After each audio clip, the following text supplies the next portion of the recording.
నమస్కారం జీటీపీఎల్ వార్తలకి స్వాగతం. ముందుగా ముఖ్యాంశాలు చూద్దాం.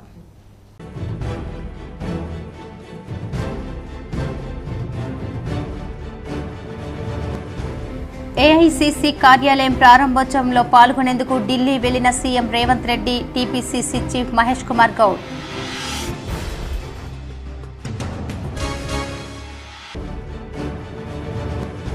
కరీంనగర్ హరిహర క్షేత్రం అయ్యప్ప స్వామి ఆలయంలో ఘనంగా మకర జ్యోతి వేడుకలు. హాజరై ప్రత్యేక పూజలు, అభిషేకాలు చేసిన భక్తులు.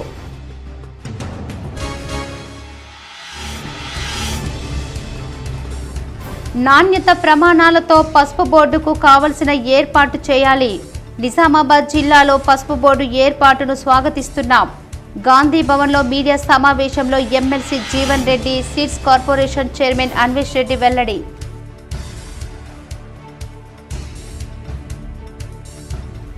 అర్హులైన ప్రజలకు ప్రభుత్వం పథకాలు అందేలా అధికారులు పటిష్ట కార్యాచరణ అమలు చేయాలి. మంతినిలోని ఓ ఫంక్షన్ హాల్లో నియోజకవర్గ స్థాయి సమన్వయ సమావేశంలో అధికారులకు కలెక్టర్ కోయా శ్రీహర్ష ఆదేశం.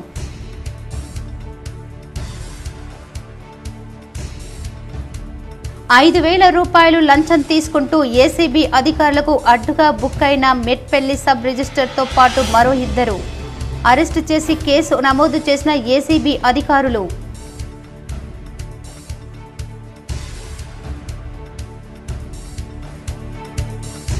గోదావరి కనిలో ఘనంగా కైట్ ఫెస్టివల్. పోటాపోటీగా పతంగులు ఎగరవేసిన ప్రజాప్రతినిధులు, రాజకీయ పార్టీ నేతలు. గోదావరి కనిలో కైట్ ఫెస్టివల్ ఘనంగా నిర్వహించారు. ప్రజాప్రతినిధులు, రాజకీయ పార్టీల నేతలు పోటాపోటీగా పతంగులు ఎగరవేశారు. పారిశ్రామిక ప్రాంతమైన పెద్దపల్లి జిల్లా రామగుండం గోదావరి కనిలో సంక్రాంతి సంబరాలు వైభవంగా జరిగాయి. 3 రోజుల పాటు జరిగే వేడుకల్లో ప్రజాప్రతినిధులు, రాజకీయ పార్టీల నేతలు పోటాపోటీగా పాల్గొని తమ ప్రత్యేకతను చాటుకున్నారు. గోదావరి కనిలో జరిగిన కైట్ ఫెస్టివల్లో ఎమ్మెల్యే మక్కన్ సింగ్ రాజ్ ఠాగూర్ ఉత్సాహంగా పాల్గొన్నారు. కని క్లబ్ ఆధ్వర్యంలో నిర్వహించిన భోగి మంటలు కైట్ ఫెస్టివల్లో పాల్గొని గాలిపటాలు ఎగరవేశారు. ఎగిరే గాలిపటంలా మనం ఎగరాలని కోరారు. రైతు బాగుండాలి, పండించిన పంట ప్రతి ఒక్కటి చక్కగా రావాలి. మన అందరం పెట్టే రైతు బాగుంటే మన అందరం బాగుంటే గొప్పగా చేసుకునే ఒక కార్యక్రమంతో పాటు గాలిపటం, ఆకాశంలో గాలిపటం విరిగిపోతూ ఉంటే మన జీవితం కూడా ఆ గాలిపటంలో మధ్యలో తెగిపోకూడదు. ఆకాశానికి ఎగిరే విధంగా ఆలోచనలు ఉండాలి. భవిష్యత్తు ఆ రకంగా ఉండే విధంగా ఆలోచన చేయాలి. 5,000 లంచం తీసుకుంటూ ఏసీబీకి చిక్కిన మెట్పల్లి సబ్ రిజిస్టర్ మరో 2 ఏసీబీ అధికారులు అరెస్టు చేశారు. 5,000 లంచం తీసుకుంటూ జగిత్యాల జిల్లా మెట్పల్లి సబ్ రిజిస్టర్ అసిఫోద్దీన్ ఏసీబీ అధికారులకు చిక్కారు. సబ్ రిజిస్టర్తో పాటు outsourcing attender Banoth Ravikumar, documents writer assistant Armoor Ravi arrest అయ్యారు. సాయిరాం కాలనీలో 266 గజాల స్థలంలో మార్జిగీ చేయడానికి 10,000 సబ్ రిజిస్టర్ డిమాండ్ చేశారు. అంత ఇచ్చుకోలేని బాధితుడు ఇబ్రహీంపట్నం మండలం తిమ్మాపూర్ గ్రామానికి చెందిన సుంకె విష్ణుని వేడుకున్నప్పటికీ డబ్బులు ఇస్తే తప్ప మార్జిగేషన్ చేయనని స్పష్టం చేయడంతో 5,000 ఇస్తానని ఒప్పుకొని ఏసీబీని ఆశ్రయించారు. ఈ రోజు సబ్ రిజిస్టర్ కార్యాలయంలో 5,000 తీసుకుంటుండగా రెడ్ హ్యాండెడ్గా పట్టుకుని అరెస్టు చేశారు. 5,000 నగదు స్వాధీనం చేసుకుని సబ్ రిజిస్టర్ కార్యాలయంలో సోదాలు నిర్వహించి పలు రికార్డులను పరిశీలించారు. అర్హులైన ప్రజలకు ప్రభుత్వ పథకాలు అందేలా అధికారులు పటిష్ట కార్యాచరణ అమలు చేయాలని పెద్దపల్లి జిల్లా కలెక్టర్ కోయ శ్రీహర్ష అన్నారు. మంతినిలోని శ్రీ లక్ష్మీ భారతి ఫంక్షన్ హాల్లో రైతు భరోసా, ఇందిరమ్మ ఆత్మీయ భరోసా, ఇందిరమ్మ ఇల్లు, నూతన రేషన్ కార్డుల జారీ తదితర అంశాలపై మంతిని నియోజకవర్గ స్థాయి సమన్వయ సమావేశంలో కలెక్టర్ కోయ శ్రీహర్ష, అదనపు కలెక్టర్ డి వేణుతో కలిసి పాల్గొన్నారు. కలెక్టర్ కోయ శ్రీహర్ష మాట్లాడుతూ ప్రభుత్వం గణతంత్ర దినోత్సవం నుండి అమలు చేయబోతున్న 4 నూతన పథకాలకు అర్హులైన లబ్ధిదారులను, అనర్హులను ఎంపిక చేసి గ్రామ సభల ద్వారా ఆ జాబితాను ఆమోదింపజేసుకోవాలని అన్నారు. గ్రామ సభల ద్వారా ఆమోదింపజేసుకున్న జాబితా జనవరి 25 లోపు ఆన్లైన్లో నమోదు చేయాలని అన్నారు.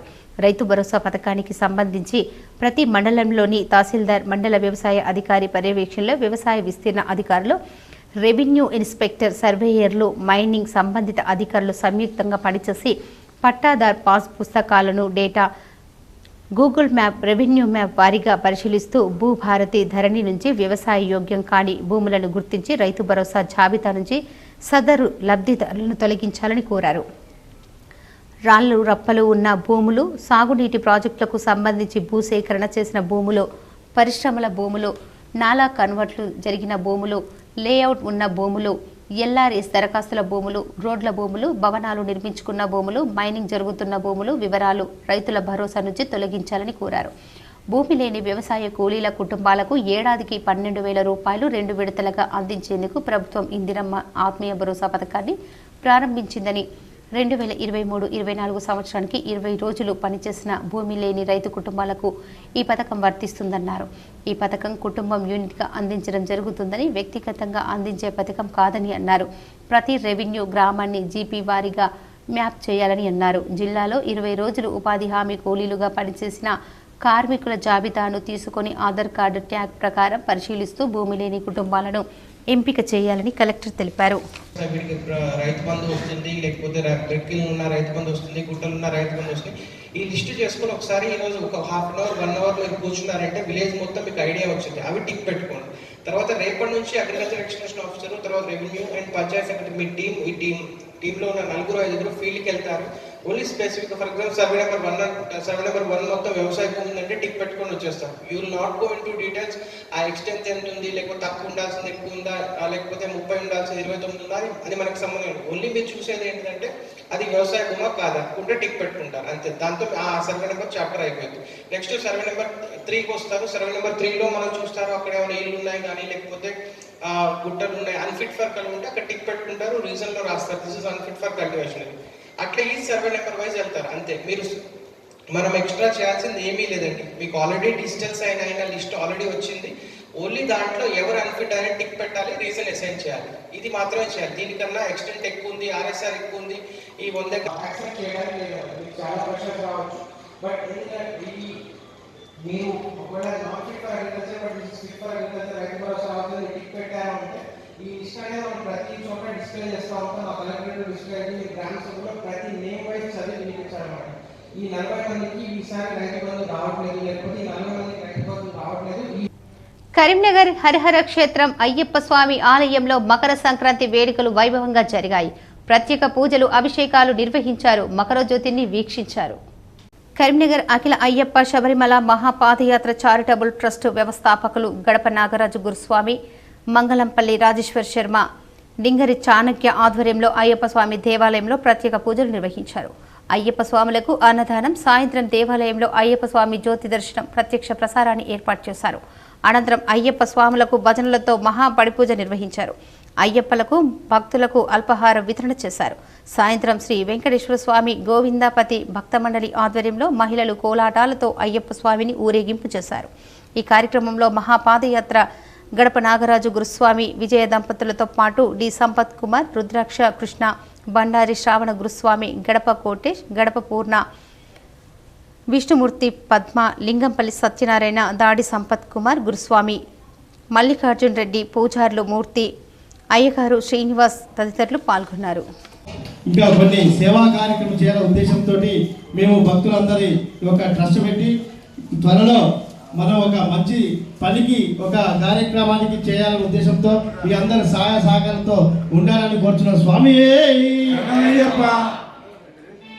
అదేవిధంగా ఎందుకంటే దాదాపు మేము బయటప్పుడు చూసాం, ఇక్కడ కూడా చాలా మంది కూడా పేదలకు అన్నదాన కార్యక్రమాన్ని నిర్వహించాలనే ఉద్దేశంతో కూడా త్వరలో మా టెస్ట్ ద్వారా కూడా ఒక డైలీ కూడా ఒక ప్రపోజల్ తీసుకొచ్చారు. ఈరోజు అన్నదాన త్వరలో కూడా నిత్యాన్నదాన కార్యక్రమానికి, అంటే పేదలకి మాత్రమే, స్వాములకు కాదు, దయచేసి ఏమనుకోవద్దు, ఇది కూడా త్వరలో ప్రారంభమైందని కూడా.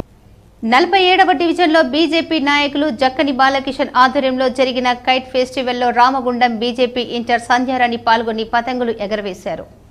గోదావరి కనిలో 47వ డివిజన్ సంధ్యారాణి మాట్లాడుతూ కనిపించని దారం గాలిపటాన్ని కంట్రోల్ చేస్తుందని, అలాగే మన టాలెంట్ని చిన్నదిగా భావించకుండా మన లక్ష్య సాధన ఛేదించడంలో చూపిస్తే తప్పకుండా సక్సెస్ అవుతామని తెలిపారు. ఈ సందర్భంగా మోడీ ప్రవేశపెట్టిన కిసాన్ యోజన 6,000 నుండి 10,000 రూపాయలకు చేసేందుకు రైతులకు శుభాకాంక్షలు. ప్రధాని మోడీకి కృతజ్ఞతలు తెలిపారు. ఈ కార్యక్రమంలో రేణుకుంట్ల నరేందర్, బూడిద హర్ష, రాజలక్ష్మి, స్వాతి, మౌనిక, హేమ, సాయి కృష్ణ, వంశీ, శివ, మణి, ప్రదీప్, సందీప్, రాము, సంపత్ కుమార్, రవి, అన్వేష్తో పాటు తదితరులు పాల్గొన్నారు. అందరికీ నమస్కారం. రామగుండం నియోజకవర్గ ప్రజలందరికీ హృదయపూర్వక సంక్రాంతి పండగ శుభాకాంక్షలతో. సంక్రాంతి పండగ అంటే ఈ పారిశ్రామిక ప్రాంతంలో రామగుండం నియోజకవర్గంలో కావచ్చు, గోదావరిఖని పట్టణంలో కావచ్చు, అన్ని కుటుంబాలు ఇవాళ ఉదయం లేస్తే ఎంతో బిజీగా ఇటు కార్మికులు కావచ్చు, ఇటు రైతులు, వ్యాపారస్తులు అందరూ కూడా ప్రతిరోజు నిత్యం కూడా బిజీగా ఉండేటువంటి ప్రతి ఒక్కరూ, అన్ని కుటుంబాలు సంక్రాంతి పండగ పూట ఎక్కడెక్కడో ఉద్యోగరీత్యా స్థిరపడ్డా కూడా అందరూ ఈ ప్రాంతానికి వచ్చి అన్ని కుటుంబాలు ఐక్యతతోటి ఈ సంక్రాంతి పండగని జరుపుకుంటూ ఉంటాము.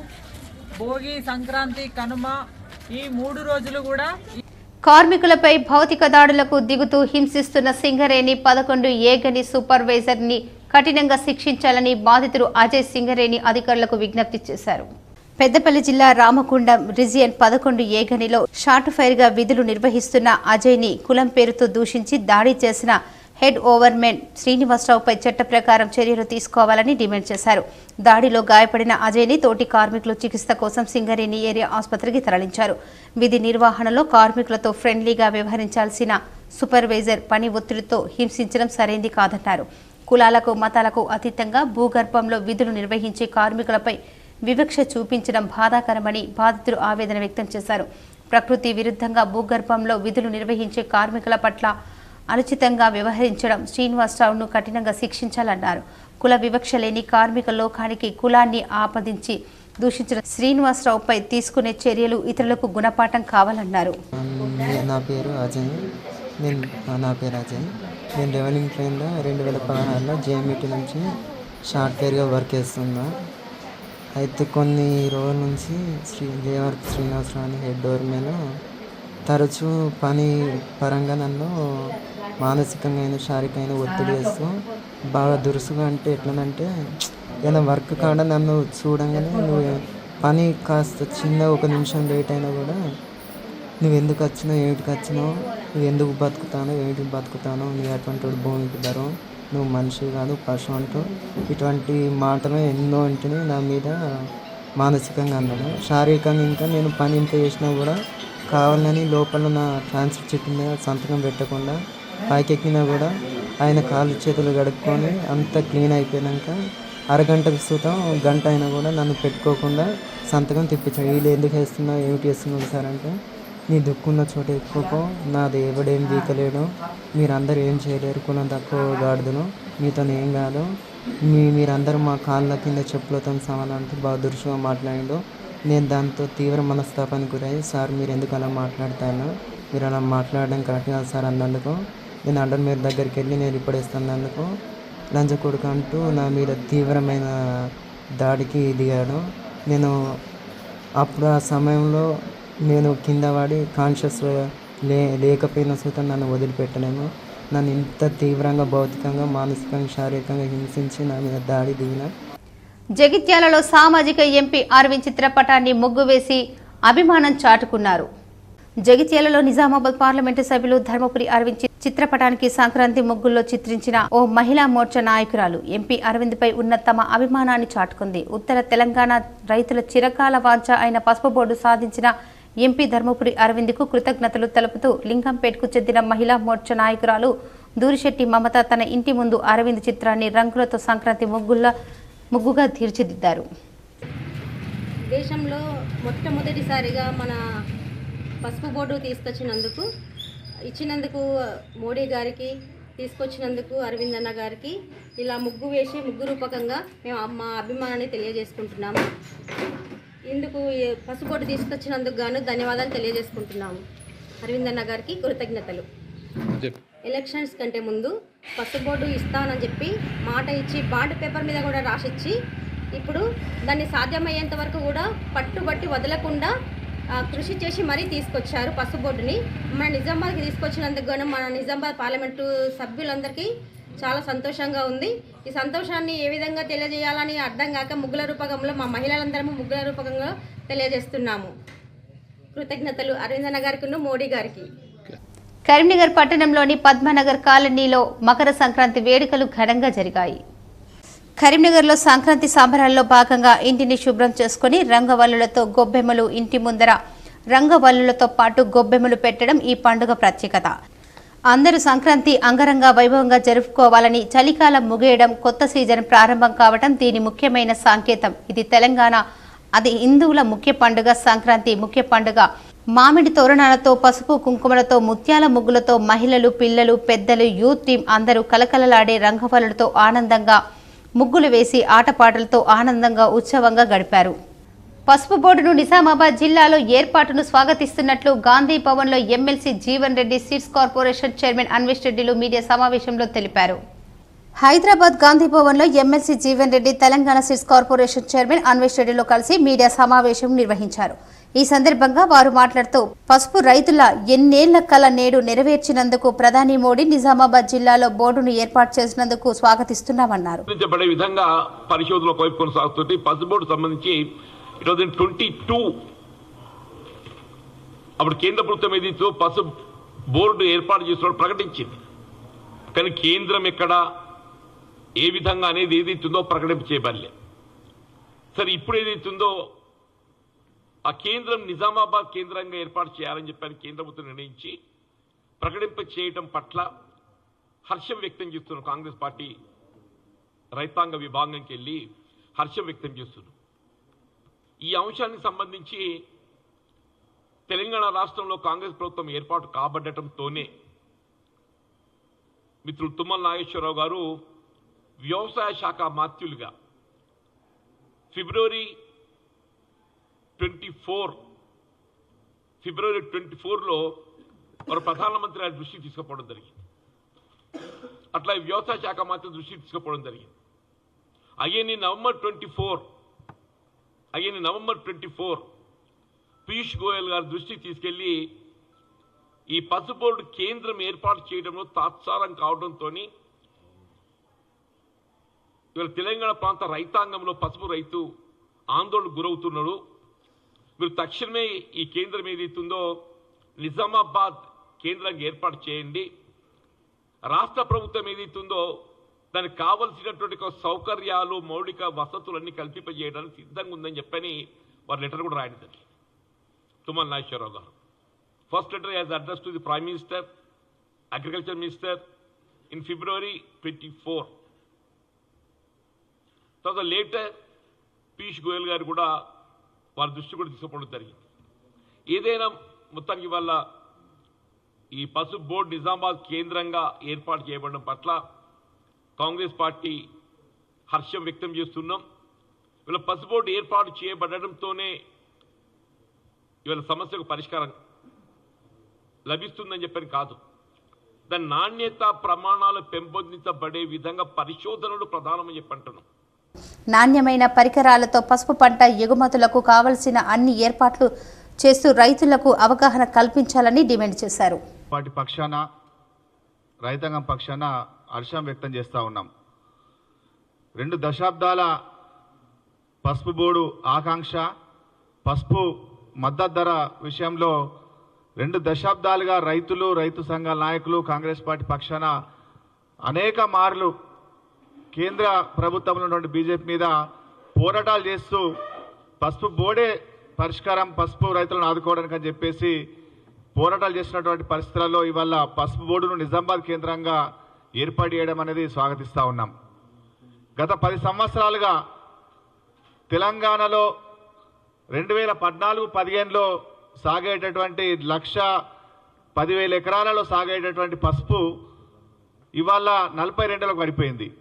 అంటే పసుపుకు మద్దతు ధర లేక ప్రభుత్వం, కేంద్ర ప్రభుత్వం ఇచ్చినటువంటి మాట ఏదైతే బోర్డు ఉందో బోర్డు ఏర్పాటు చేయకపోవడంతో, ఎంఎస్పీ కూడా ఏర్పాటు చేస్తామని చెప్పి చేయకపోవడంతో ఇవాళ తెలంగాణలో పడిపోయినటువంటి పసుపు సాగు ఇది క్రమంగా మహారాష్ట్రలో దాదాపు పెరిగింది. అంటే తెలంగాణలో పెట్టుబడి పెరిగి ధర లేక రైతులు ఇది వద్దు అనేటటువంటి వదులుకున్నటువంటి పరిస్థితులలో ఈ రైతాంగం కోరుకున్నటువంటి బోర్డు ఏర్పాటు చేయడంతో మళ్ళీ పసుపు సాగు పెరుగుతానటువంటి ఆశ రైతులలో మొదలైంది. పెరగాలని కోరుకుంటున్నాం. ఎందుకంటే సాంప్రదాయమైనటువంటి పంట ఇది ఖచ్చితంగా కాపాడుకోవాల్సినటువంటి బాధ్యత అందరి మీద ఉంది. ఈ పంటను కాపాడుకోవాల్సినటువంటి బాధ్యత ప్రతి ఒక్కరి మీద ఉందనేటువంటి విషయం చెప్తా ఉన్నాం. ఇవాళ పసుపు బోర్డు నిజామాబాద్ కేంద్రంగా ఏర్పాటు చేయడం అనేది ఏ రకంగా దర్శిస్తూ ఉన్నామో అదేవిధంగా ఈ ప్రాంతానికి సంబంధించినటువంటి వ్యక్తికి కూడా చైర్మన్గా చేయడం కూడా ఇది తెలంగాణ రైతాంగానికి ఉపయోగం ఉంటుంది. ఎందుకంటే తెలంగాణలో నిజామాబాద్కి చెందినటువంటి వ్యక్తిని చైర్మన్గా ప్రకటించారు. అనేక రాష్ట్రాలలో సాగవుతున్నప్పటికీ కూడా మన ప్రాంతంలో ఏర్పాటు చేసి మన ప్రాంతంలో చైర్మన్గా చేయడం కూడా ఇది రైతుల యొక్క విజయం. అంటే ఈ బోర్డు రావడం అనేది దశాబ్దాల కాలంగా రైతులు ఏదైతే పోరాటం చేస్తూ ఉన్నారో ఇది రైతుల విజయమే. ఆనాడు 2000 కాంగ్రెస్ పార్టీ అధికారం ఉన్నప్పుడు 2004-14 దాకా ఆనాడు 2009-10 11లోనే 11,000-11,500 ధర వచ్చింది తప్పితే ఏనాడు కూడా రైతులకు 6,000కు మించి ధర రాలే. కేవలం రాజశేఖర రెడ్డి గారి టైంలో కొనుగోలు చేస్తామని చెప్పేసి ఆనాడు ఏ రకంగా అయితే ముందుకు వచ్చిందో ఆ టైంలోనే ధర వచ్చింది తప్పితే ఎక్కడ కూడా ఎప్పుడు కూడా ధర రాలేదు. ఏఐసీసీ కార్యాలయ ప్రారంభోత్సవంలో పాల్గొనేందుకు ముఖ్యమంత్రి రేవంత్ రెడ్డి ఢిల్లీ వెళ్లారు. పీసీసీ అధ్యక్షుడు మహేష్ కుమార్ గౌడ్, మంత్రులు, కాంగ్రెస్ నేతలు కూడా ఢిల్లీ వెళ్లారు. బుధవారం ఏఐసీసీ కార్యాలయం ప్రారంభం అనంతరం సీఎం పీసీసీ అధ్యక్షుడు రేవంత్, మహేష్ గౌడ్ ఏఐసీసీ నేతలను కలిసే అవకాశం ఉంది. మంత్రివర్గ విస్తరణ, నామినేటెడ్ పోస్టుల భర్తీ, పీసీసీ కార్యవర్గ కూర్పుపై చర్చించే అవకాశం ఉన్నట్లు పార్టీ శ్రేణుల్లో ప్రచారం జరుగుతోంది. సీఎం రేవంత్ రెడ్డి, పరిశ్రమల శాఖ మంత్రి శ్రీధర్ బాబు బృందం 16న ఢిల్లీ నుంచి సింగపూర్ వెళ్తారు. ఈ నెల 19 వరకు సింగపూర్లో పర్యటించి స్కిల్ యూనివర్సిటీలో భాగస్వామ్యంపై ఒప్పందాలు, పారిశ్రామిక పెట్టుబడులపై సీఎం బృందం చర్చించనుంది. ఈ నెల 20 నుంచి 22 వరకు దావోస్లో పర్యటిస్తున్నారు. మాజీ మంత్రి బారాస కార్యనిర్వాహక అధ్యక్షుడు కేటీఆర్ కు సుప్రీంకోర్టులో చుక్కెదురైంది. ఫార్ములా ఈ కార్ రేసుకు సంబంధించిన కేసులో ఆయన దాఖలు చేసిన పిటిషన్ను స్వర్ణోత్తవ న్యాయస్థానం కొట్టివేసింది. ఏసీబీ నమోదు చేసిన కేసును క్వాష్ చేయాలని తెలంగాణ హైకోర్టులో కేటీఆర్ ఇటీవల పిటిషన్ దాఖలు చేశారు. ఇందుకు ఉన్నత న్యాయస్థానం నిరాకరించింది. దీంతో ఈ నెల 8న ఆయన స్వర్ణోన్నత న్యాయస్థానాన్ని ఆశ్రయించారు. హైకోర్టు ఉత్తర్వులను సవాల్ చేస్తూ పిటిషన్ దాఖలు చేశారు.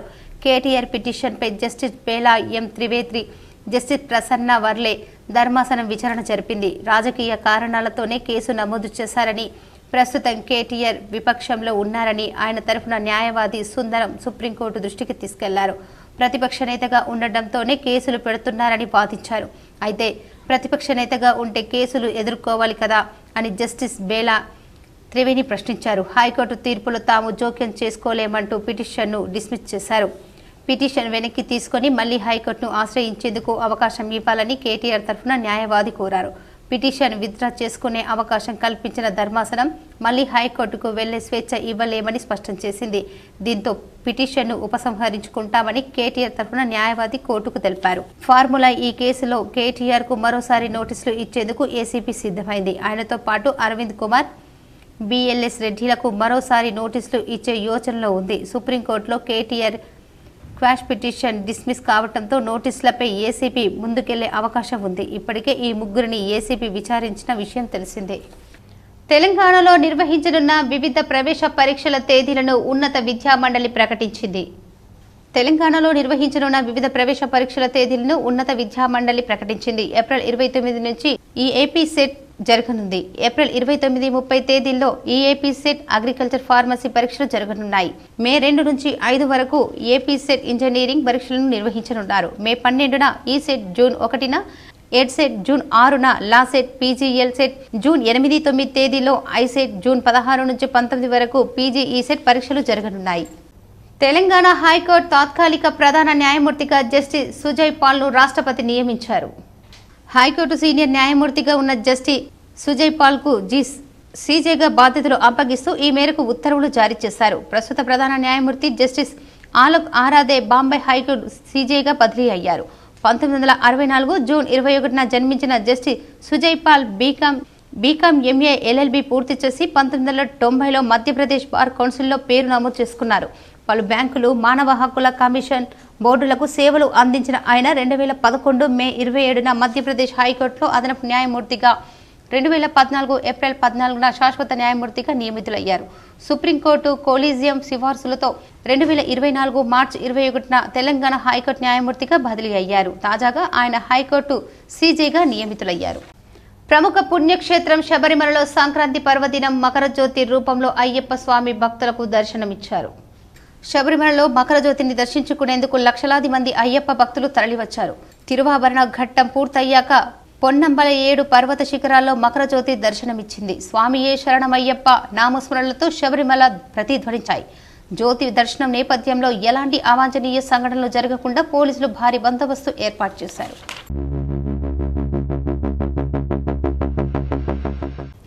మహాకుంభమేళాలో దేశ నలుమూలల నుండి వచ్చిన సాధువులు మహాత్ముల ఆధ్వర్యంలో ధ్వజారోహణ కార్యక్రమం జరిగింది.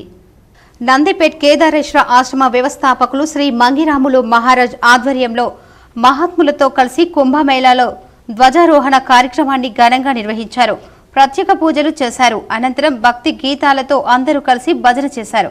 భక్తి భావంతో భక్తులందరూ మహాత్ములను సాధువులను దర్శించుకుని త్రివేణి సంగమంలో స్నానాలు చేస్తూ పునీతులవుతున్నారు.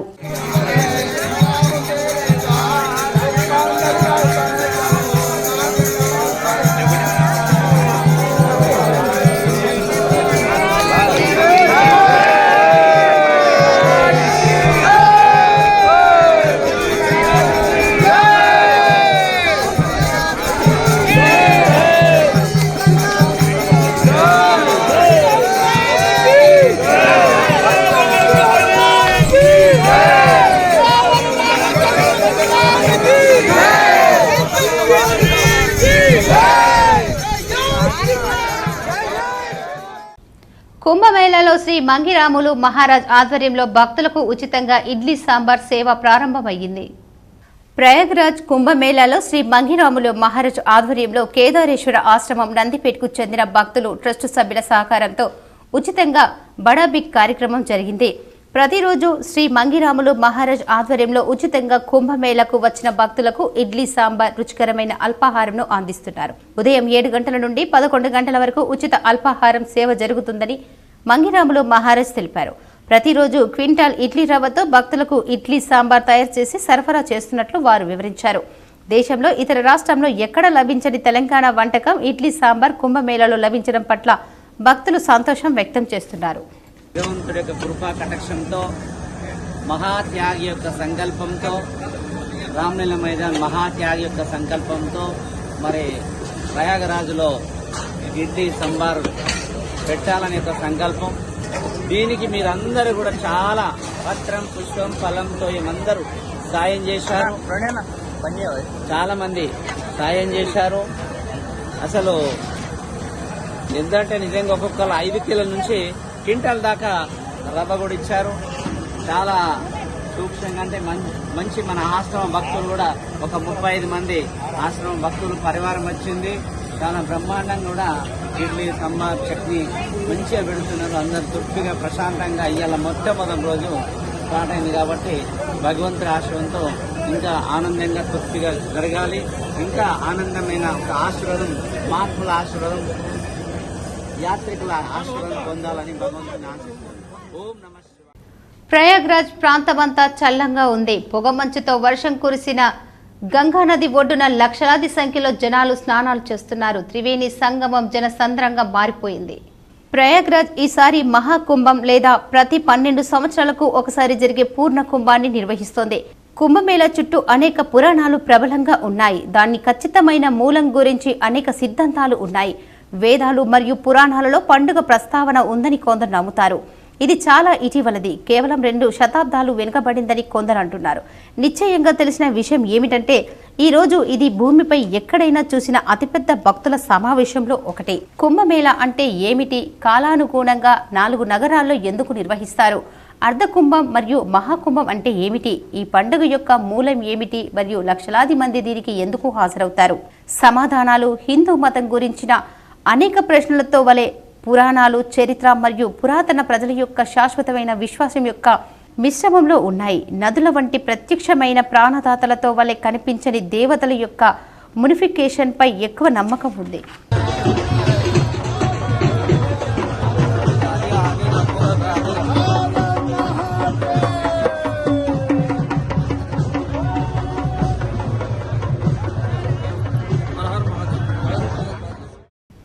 మహాకుంభమేళాలో పవిత్ర స్నానాలకు కీలకమైన ప్రత్యేక రోజులు ఉన్నాయి. జనవరి 13, 15, 29, ఫిబ్రవరిలో 3, 12, 26తో 6 స్నానాలతో కుంభమేళా ముగుస్తుంది.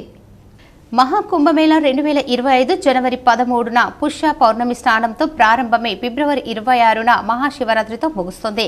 ముఖ్యమైన పవిత్ర స్నానాల తేదీలు: జనవరి 13, 2025 పుష్య పౌర్ణమి స్నానం ప్రారంభ దినం. జనవరి 15 మకర సంక్రాంతి స్నానం. జనవరి 29 మౌని అమావాస్య స్నానం, రాజ స్నానం, షాహీ స్నానం. ఫిబ్రవరి 3 వసంత పంచమి స్నానం, రాజ స్నానం, షాహీ స్నానం. ఫిబ్రవరి 12 మాఘ పౌర్ణమి స్నానం. ఫిబ్రవరి 26 మహాశివరాత్రి స్నానం ముగింపు రోజు. మహాకుంభమేళలో పుష్యమి పౌర్ణమి జనవరి 13, మకర సంక్రాంతి జనవరి 15 మౌని అమావాస్య జనవరి 29 వసంత పంచమి ఫిబ్రవరి 3 మాఘ పౌర్ణమి ఫిబ్రవరి 12 మహాశివరాత్రి ఫిబ్రవరి 26 తేదీల్లో పవిత్ర స్నానాలు ఆచరించాలి. ఈ పవిత్ర స్నానాలు ఆచరణ లేదా షాహీ స్నానాలు ఆత్మను శుద్ధి చేస్తాయని, పాపాలను కడిగేస్తాయని నమ్మకం. వార్తలు ముగించే ముందు హెడ్లైన్స్ మరోసారి.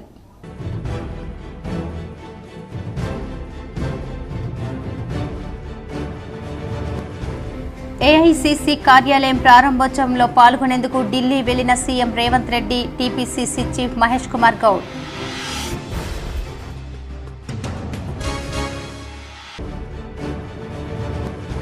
కరీంనగర్ హరిహర క్షేత్రం అయ్యప్ప స్వామి ఆలయంలో ఘనంగా మకర జ్యోతి వేడుకలు. హాజరై ప్రత్యేక పూజలు, అభిషేకాలు చేసిన భక్తులు.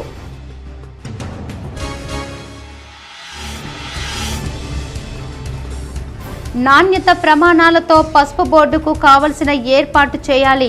నిజామాబాద్ జిల్లాలో పసుపు బోర్డు ఏర్పాటును స్వాగతిస్తున్నాం. గాంధీ భవన్లో మీడియా సమావేశంలో MLC Jeevan Reddy, seeds corporation chairman Anvesh Reddy వెల్లడి.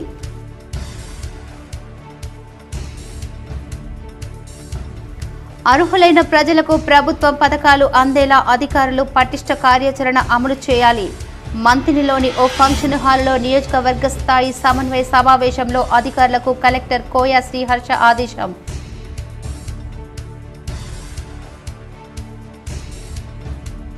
₹5,000 లంచం తీసుకుంటూ ఏసీబీ అధికారులకు అడ్డుగా బుక్ అయిన మెట్పల్లి సబ్ రిజిస్టర్తో పాటు మరో 2 అరెస్టు చేసి కేసు నమోదు చేసిన ఏసీబీ అధికారులు.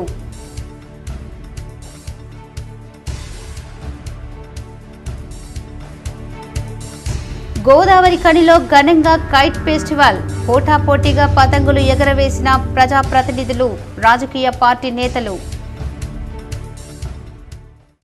ఈ వార్తలు ఇంతటితో సమాప్తం. తిరిగి ప్రసారమయ్యే వార్తల్లో మళ్ళీ కలుద్దాం. అంతవరకు చూస్తూనే ఉండండి మీ జీటీపీఎల్ న్యూస్.